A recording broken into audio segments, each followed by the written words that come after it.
আসসালামু আলাইকুম। এটি একটি ঝাল ক্ষেত। আসলে কৃষকের কি বুদ্ধি দেখুন। এই ঝাল কিন্তু আহ, মানে অনেকটাই কিন্তু এই ঝাল মারা গিয়েছে। সেই কারণে কৃষক ভাই মানে বুদ্ধি করে দেখতে পাচ্ছেন মিষ্টি কুমড়া লাগিয়েছে। একই খরচে কিন্তু মিষ্টি কুমড়া হচ্ছে। এই ঝালে যখন কীটনাশক বা সার দিতে হয়, ঠিক একই খরচে কিন্তু মিষ্টি কুমড়া মানে চাষটা হয়ে যাচ্ছে।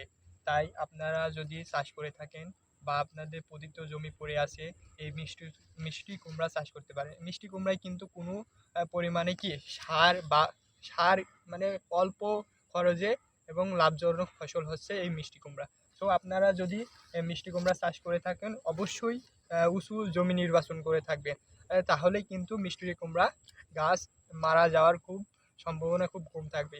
সো আপনারা মিষ্টি কুমড়া চাষ করতে পারেন এবং অল্প সময়ে লাভবান হতে পারেন।